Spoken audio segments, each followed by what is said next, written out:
Goeienaand broers en susters. Ons gaan vooraf 2 liedere saam sing. Die tema van vanaand se prediking is God maak ons stikkende wêreld heel. As mens die afgelope tyd so kyk na ons wêreld, as mens kyk na die dinge wat in ons eie gemeente gebeur, in mense se lewens, dan besef 'n mens dis voorware stikkende wêreld waarin ons leef. Maar dan die wonderlike dat God hierdie kom en hierdie wêreld heel maak. En vanaand wil hy ons daarmee bemoedig. Kom ons sing daarom vooraf 2 liedere saam. Eers lied 184, 'n loflied oor God wat intens betrokke is by ons lewe, en dan die baie bekende aanbiddingslied van lied 464. Hoe dat God ook in ons gebroke wêreld inkom en ons wêreld kom herstel. Kom ons sing dan nou met groot vreugde voor die Here, lied 184 en 464. Oh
heerlik om so in die aanduur tot eer van die Here te sing.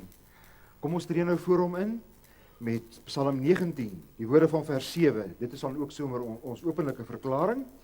Bewaar my vir die kwaad, dat ek met trotse daad u heilige wil weerstreef. Dit sing ons dan as ons intreelied en votum, en na die seën, dan skrifberuiming 6:2, vers 1 en 4 as ons loflied.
Broeder en suster, genade, barmhartigheid en vrede vir jou van God ons Vader in Jesus Christus ons Here. Amen.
Kom bid nou saam met my.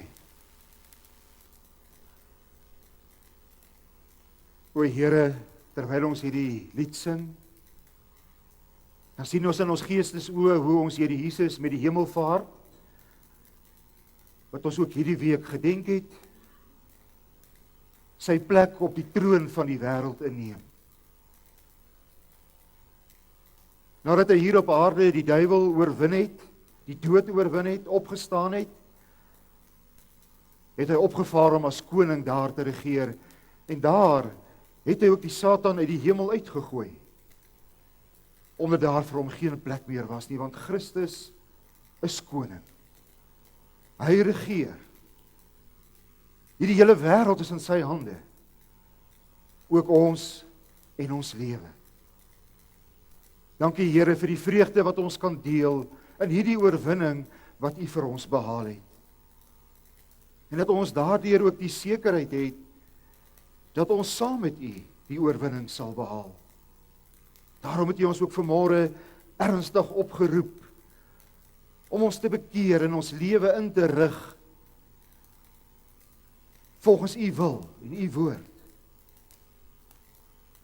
U het ons ernstig opgeroep, o Here, want ons het ook gesing nou, dat na U hemelvaart, toe die Satan op aarde neergegooi is, en hy nie meer toegang tot die hemel gehad het nie, fokus hy nou op ons.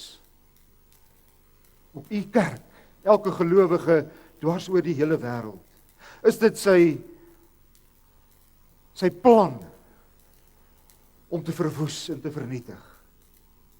Om voor te sit dit wat hy begin het toe hy Adam en Eva ook in die paradys verlei het. En so deur ons toedoen sonde en smart en dood en pyn in hierdie wêreld ingebring het. Daarom, omdat ons ook terdee bewus is van sy mag, pleit ons vanaand by U Here, vervul ons met U Gees, sodat ons dit wat ons vanmôre gehoor het, ook werklik kan gaan doen. Here Jesus, trek ons nader na U toe. Dankie dat ons krag en ons troos by U lê. Dankie dat U ons help en lei. Bemoedig ons dan op die pad van bekering en laat ons groei in ons geloof. Met die fokus op die kerk. Dit wat Satan wil vernietig, is daar ook wêreldwyd verskriklike vervolging van Christene, van U kinders. Here, ons bid vir hulle. Maar ons bid ook vir ons eie vervolging. Nie hier met wapengeweld en bloed en dood nie, maar met geestelike aanvegtinge. Hou ons styf vas, Here. Bewaar U kerk dwars oor die hele wêreld.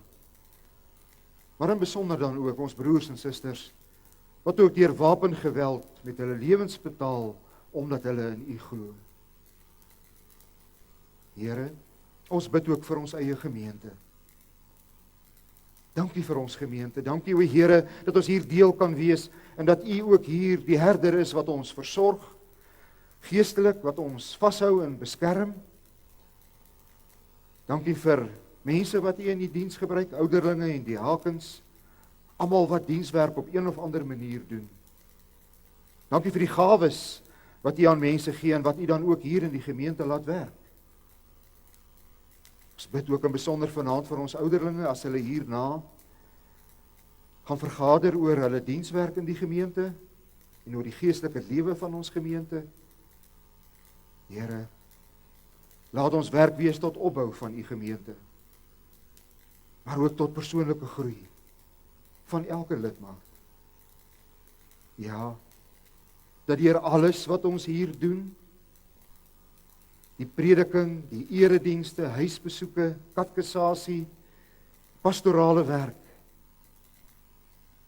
klein groepbediening, oral waar die woord verkondig word, mag dit daartoe bydra dat Christus in elke lidmaat se lewe gestalte kry. Ons bid vir hulle wat siek is, vir hulle wat deur die beproewinge gaan, fisiese beproewinge, emosioneel en geestelik, vir hulle wat onder aanvegting van die bose verkeer. Ons bid vir behoeftiges. Daar is mense wat hier hierdie week in ons gemeente hulle werk verloor het. Here, U alleen kan voorsien en wil U hulle tog styf vashou. Almal wat finansiëel besorgd is, dat ons werklik ook sal kan getuig. U is ons herder. Ons kom niks kort nie.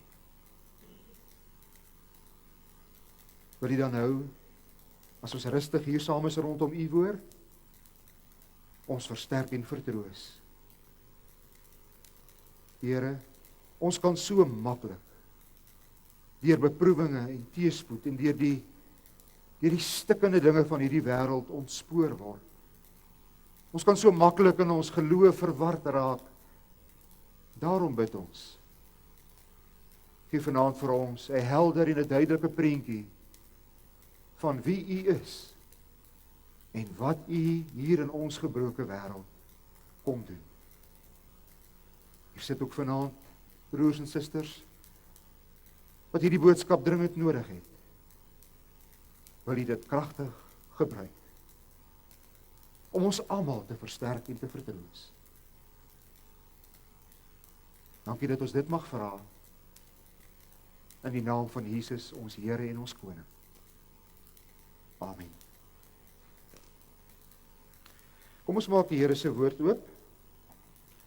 Genesis, die baie bekende gedeeltes wat ons almal al baie goed ken, Genesis 1 en 2 en dan eintlik hoofstuk 3 waarin ons teksverse opgeteken staan. Van hoofstuk 1 gaan ons net vers 31 lees, die konklusie oor dit wat God geskep het. En dan in hoofstuk 2 net enkele verse oor die verantwoordelikheid wat God dan vir die mens gee met betrekking tot die skepping. En dan in hoofstuk 3 die verskrikking dat die mens dan ook hierdie skepping wat God goed gemaak het in ellende dompel. Genesis 1 vers 31, toe het God gekyk na alles wat hy gemaak het en dit was baie goed.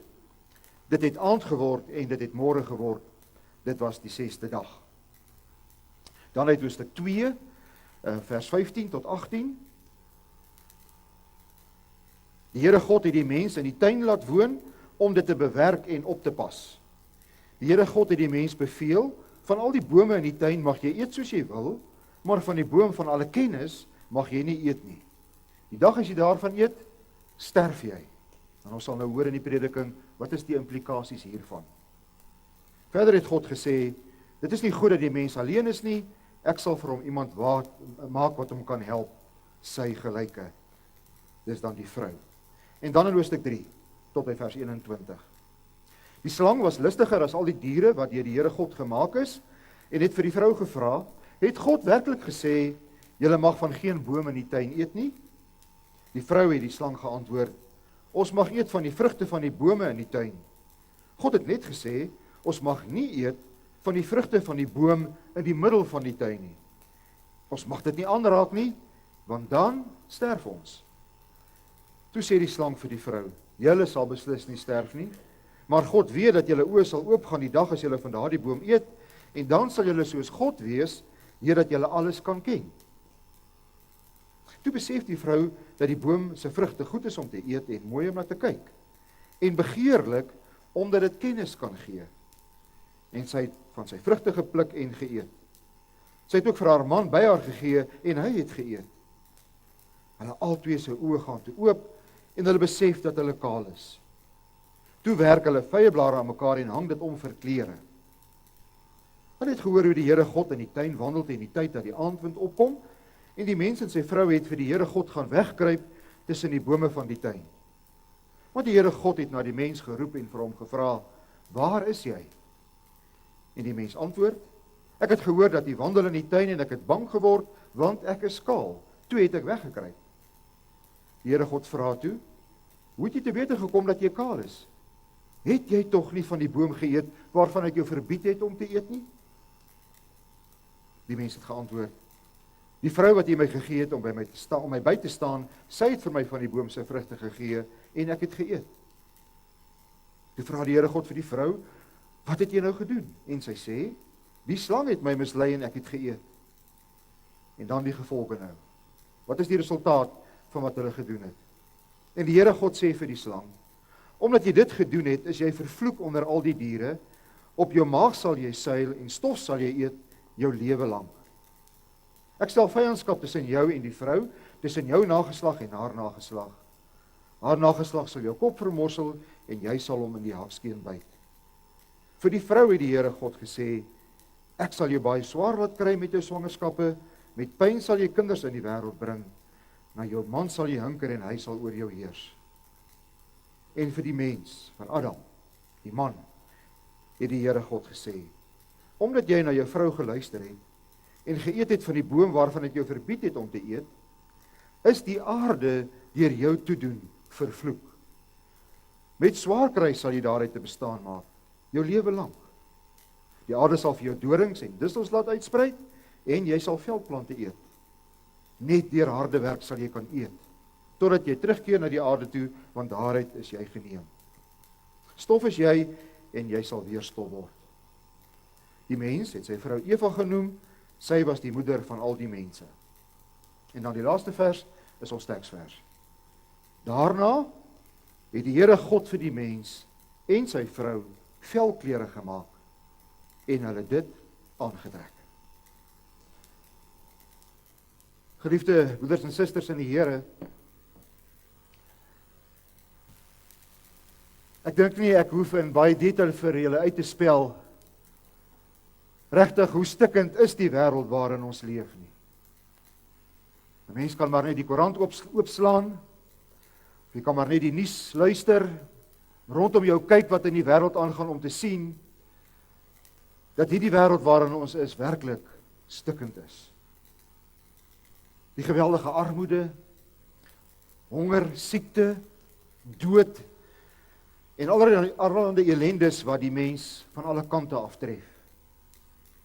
Menseverhoudinge lê aan flarde.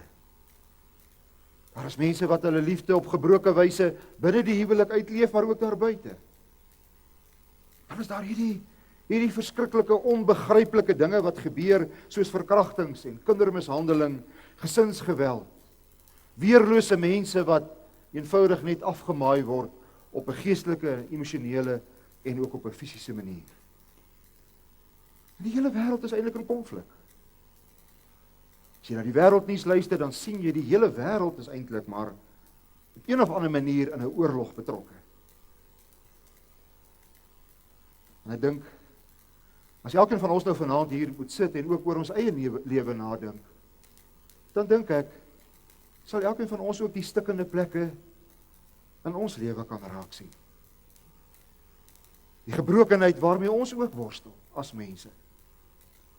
Die gespook en die gespartel in my verhouding met die Here en om 'n lewende verhouding met Christus te hê en daarin te kan groei, soos wat ons vanmôre ook gehoor het. Die stryd met die sonde. Want Satan is op aarde, het ons gesing, en sy hele fokus is om my en my geloofslewe te verwoes en om my lewe stikkend te breek, want dis wat hy wil hê, dis wat hy wil doen, hy wil God se werk vernietig. Ons eie gebroke menseverhoudinge. Hoe vernietigend het ons nie ook al teenoor ander mense opgetree nie. In ons huwelike, teenoor ons kinders, teenoor ander mense, selfs net in ons gedagtes. Hier in ons gemeente is daar baie huwelike wat op die punt staan om te verbrokkel. Na baie jare. Net sê ons is nou klaar met mekaar. Dis mense wat hulle werk verloor en wat al vir 'n jaar lank sonder werk sit, sonder inkomste sit en nie weet herwaarts of derwaarts nie. Wat finansiëel baie swaar kry. En in my huweliksberading hierdie afgelope 2 weke moes ek vele kere hierdie vraag beantwoord. Waar is God nou in my stikkende wêreld? Want dis wat mense wil weet. Mense wil sin maak uit dit wat met hulle gebeur. En ernstig moet God hier wees. Of God is afwesig en hy's weg, hy stel nie in my belang nie, maar hoe is God dan hier? En hoe is hy betrokke in hierdie stikkendheid wat ek nou as mens moet beleef?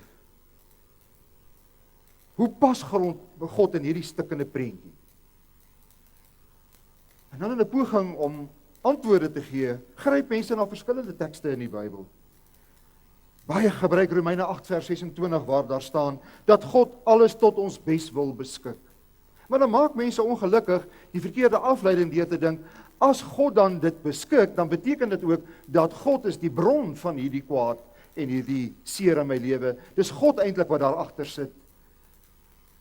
En dan kom daar 'n probleem in hulle verhouding met God, want hulle maak 'n verkeerde afleiding van hierdie teks. As dit dan God se wil is, dan is dit ook mos sy skuld, dat my wêreld en my lewe nou so lyk. Hy is dan die oorsaak daarvan. En hoe kan die Here dit doen? Hoe kan jy vir my sê, die Here is lief vir my, as my huwelik nou uitmekaar uitval, en ek het niks daarmee te doen gehad nie? Daarom vra ek jou vanaand, hoe voel jy oor God se plek in jou stukkende lewe? Hoe sien jy God in hierdie prentjie? Soek ons ook dalk iemand om te blameer? Want dit is opvallend as ons die geskiedenis lees van wat ons pas aangehoor het, dan is dit in ons aard om die blame te wil verskuiwe. As die Here Adam konfronteer, dan sê hy, dis Eva. As die Here vir Eva konfronteer, dan sê hy, dis die slang. En uiteindelik is dit so, dat wanneer ek seer kry, iemand ergens die skuld daarvoor moet kry, en dan maak baie gelowiges die fout, om dan God te blameer. Dis dan die Here. Dis dan hy wat hierdie dinge aan my doen. Kom ons hoor vanaand, wat God vir ons sê oor sy plek in hierdie stukkende wêreld. Waar kom hierdie ellende vandaan? Hoekom lyk dit soos dit lyk? En in die tweede plek, wat doen die Here hieraan? Dan is dit die heerlike, troostvolle boodskap. God is in jou stukkende wêreld. En hy is besig om dit heel te maak. Dis hoe jy God moet raak sien. Nie deur ver, koud, liefdeloos, my maar gooi in 'n poel waar ek self moet worstel nie, maar hy self hier, in my stukkende wêreld, en hy is besig om dit heel te maak. Dis ons troos. In die agtergrond van Genesis 2 en 3, maak ons teksverse vir ons die Here se rol op 'n baie besondere manier sigbaar in hierdie stukkende wêreld. Genesis 1 vers 31 het ons gelees, en daar het ons gesien dat die Here sê, dit wat hy geskep het, was goed en volmaak. En dan gaan die Here in sy groot wysheid, en hy stel die mens in beheer van hierdie skepping. Met groot verantwoordelikheid sê hy vir Adam en Eva, julle moet nou hierdie skepping wat ek gemaak het, moet julle vir my versorg. Maar dan gee die Here hulle ook 'n verantwoordelikheid om met 'n keuse dit reg of verkeerd te doen. Daarom die verbod dat hulle nie mag eet van die boom wat in die middel van die tuin staan. Dit was 'n toets vir Adam en Eva se gehoorsaamheid. En die Here se oordeel was baie duidelik, of sy bevel was eintlik baie duidelik.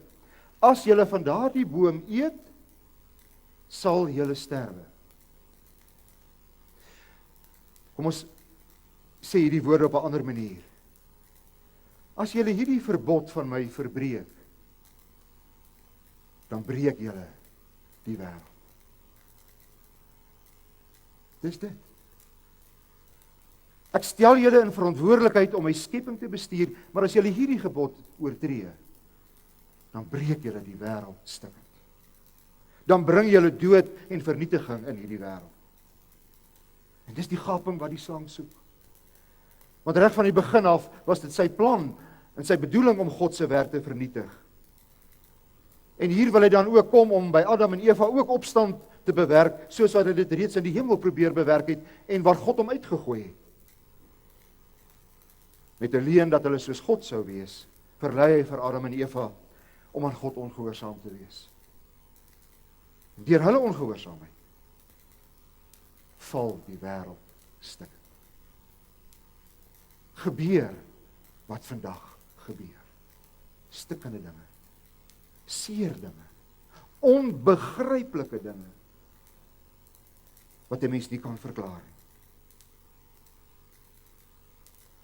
Die gevolge hiervan was, wat hulle heel eerste van bewus geword het, was toe nie dat hulle soos God geword het nie, maar dat hulle kaal is.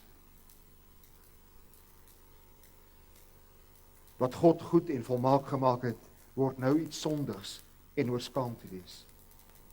Hierdie naaktheid van hulle broers en susters was nie maar net die feit dat hulle mekaar nou met sondige oë beskou het nie, maar hierdie naaktheid is simbolies vir die ellendige toestand waarin die mens nou beland het. As daar staan en hulle was kaal, kan ons uiteindelik in ons woorde sê, alles was nou stikkend,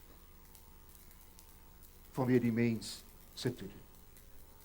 En dan as gevolg hiervan is God baie konsekwent deur te sê as julle my gebod oortree, sal daar gevolge wees. En dan bring die Here ook en hy kondig dan ook die straf oor hulle almal aan. Vir die slang was daar die vyandskap tussen hom en die nageslag van die mens. Die vyandskap tussen die Satan en die ryk van God. Die vyandskap tussen verlossing en verlorenheid. Die stryd wat ons elke dag nog in ons eie harte beleef tussen sonde en gehoorsaamheid. Vir Adam of vir Eva, die liggaamlike straf en geestelike straf, met pyn en smart sal sy nou lewe skenk en haar man sal sy hinker. En vir Adam, daar staan eintlik die mens. Nou is die hele wêreld onderworpe aan gebrokenheid. Ellende en smart kom in die mens se lewe. Dorings en distels, alles wat mooi was word verdring en verdryf. Die mens sterf.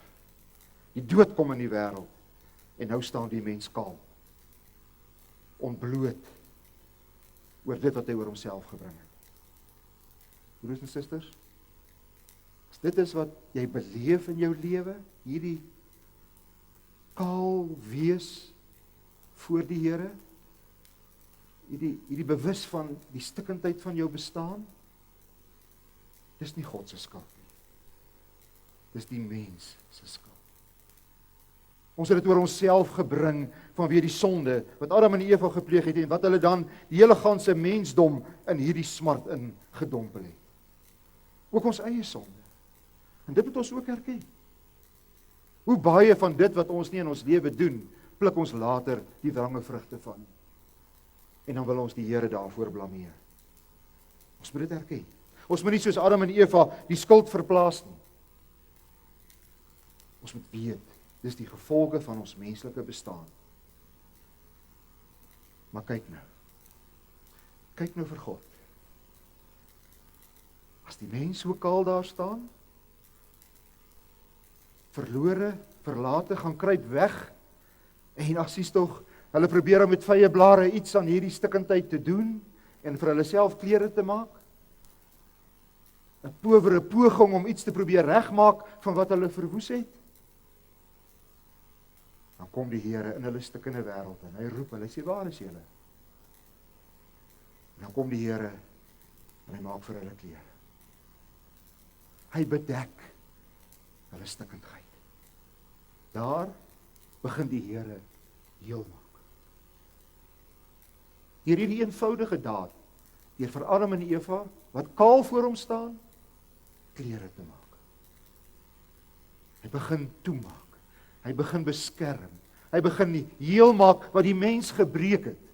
Kom die Here. Dis sy eerste reaksie. As hy die straf uitspreek, is hy daar met sy genade om hierdie stikkende mens wat nou die straf dra, om hom te omhels en hom vas te hou. Die Here begin die heel maak. Hy doen dit liggaamlik en hy doen dit geestelik. Hy maak toe wat die sonde ontbloot en hy gee beskerming teen die natuur, teen die koue en die weerloosheid van die mens. Ja, God kom maak heel wat ons in die ellende gedompel het. En hy doen dit op 'n wonderlike manier. Die hoogtepunt van hierdie herstelwerk, hierdie regmaak van die Here. Ons sien hierdie proses dwars deur die Ou Testament, hoe dat die Here die volk neem en met hulle 'n pad stap, sodat uiteindelik Christus sou kom in hierdie stikkende wêreld in, om dit hier vir ons te kom heel maak. Dis waarom Christus gekom het. Hy moes kom om wat ons gebreek het en wat ons nie self kon regmaak nie, moes hy kom regmaak. Het jy al baie mooi gekyk na dit wat Christus gedoen het en die straf wat die Here hier oor die slang en oor Eva en oor Adam uitspreek? Mooi daarop gelet hoe dat Christus dit op 'n volkomme manier besonderlik vervul het. Die aarde is vervloek. Christus hang as 'n vloek aan die kruis. Hy kom maak daai straf wat God gebring het, kom hy heel maak. Kom bring hy herstel, sodat daar vir ons herstel moontlik is. Hy word 'n vervloeking in ons plek. Die mense arbeid het pyn en lyding geword. Christus kom dra dit saam met ons. Sy hele lewe is 'n lewe van pyn en lyding ter wille van ons, want die doelwit was dat hy dit sou stap om uiteindelik uit die dood uit op te staan en die nuwe lewe vir ons te bewerkstellig. Weet jy wat? So word Christus die kleed van die Nuwe Testament, wat God vir ons kom aantrek. In hom herstel, in hom krag, in hom troos, bemoediging, nuwe hoop vir stikkende mense. Dis wat hy kom doen het. Die aarde onderworpe aan dorings. So ook Christus met 'n doringkrans op sy kop. Hy kom dra dit, want hy wil dit regmaak. Die mens sou stof word, dit was die straf. So sterwe Christus om daardie straf namens ons te dra. En dan, as hy opstaan, dan word hy die nuwe kleed wat die Here vir ons aantrek. In hom vervul hy ons met sy gees. En nou as ek swaar kry, as ek in my stikkende bestaan worstel, is dit nie meer 'n hopelose bestaan nie. Is dit nie meer 'n situasie waarin ek geen hoop of hulp of genade kan sien nie. Maar is daar Christus wat my kom troos, wat my deur sy gees kom innerlik sterk maak, vir my weer sin en betekenis aan my lewe gee, en die gebrokenheid stadig, maar seker in ons lewe kom herstel.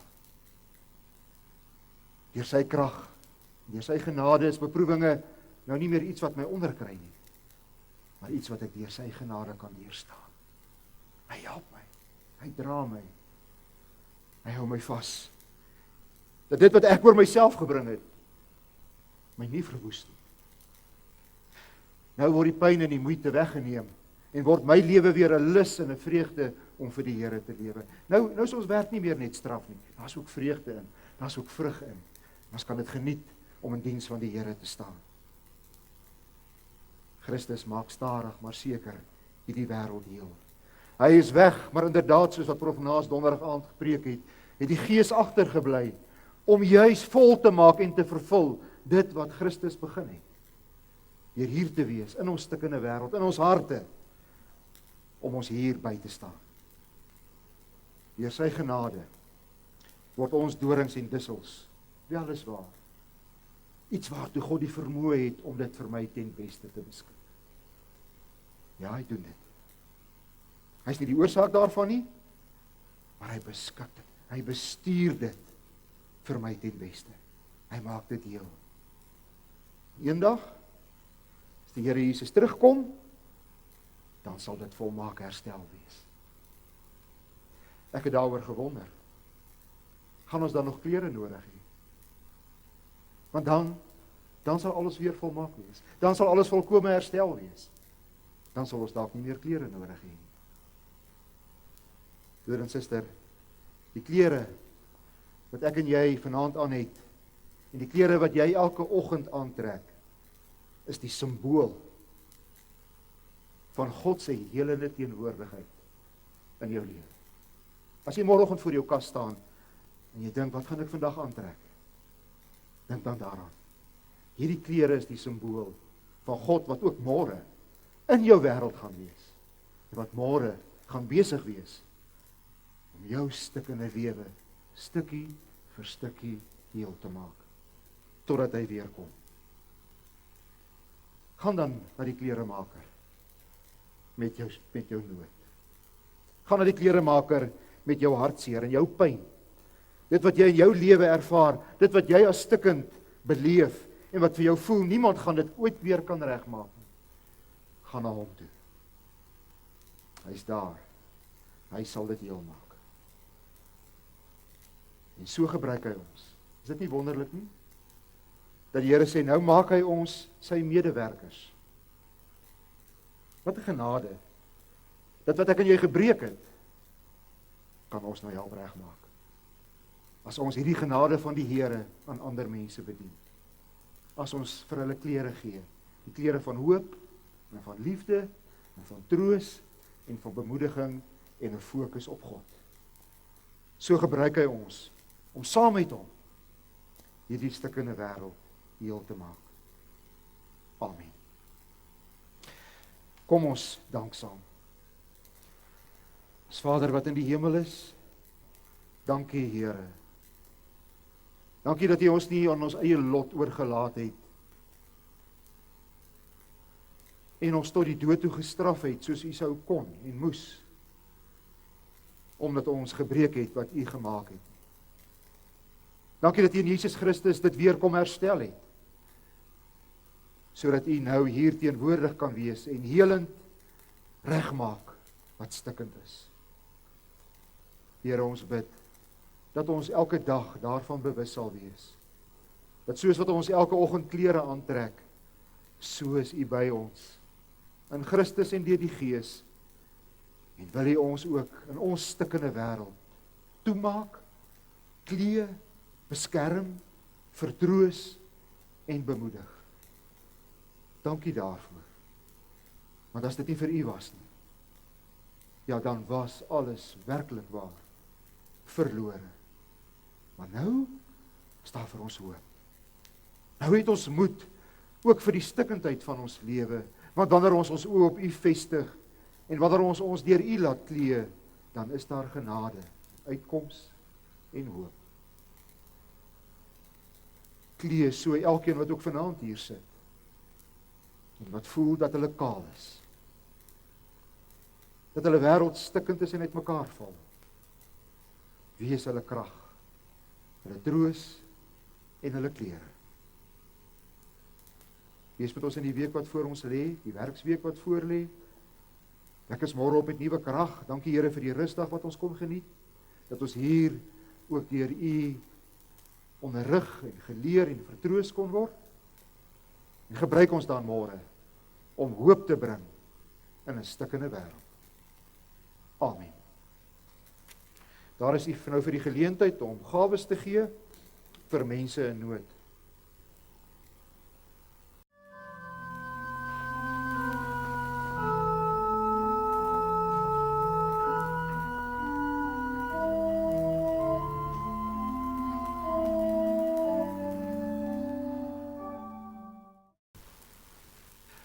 Met ons eerste lied, Skrifwoording 6:2, het ons gesing van Christus se hemelvaart en hoe dat ons hom op die troon sien sit het en van die Satan wat op ons neergesak het.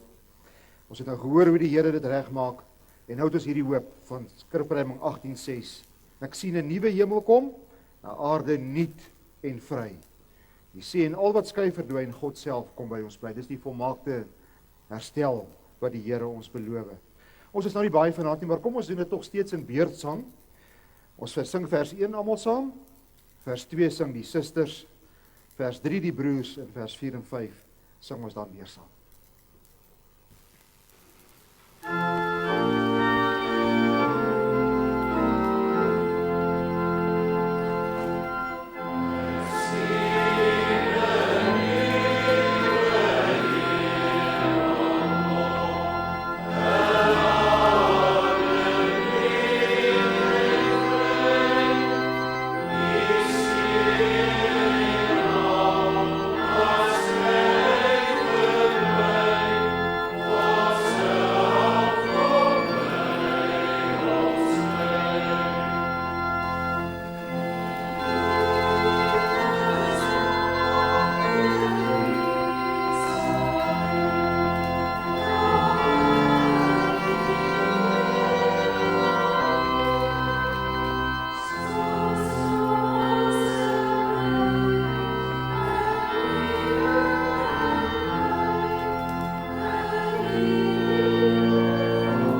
Verhef nou jou hart tot die Here en ontvang sy seën.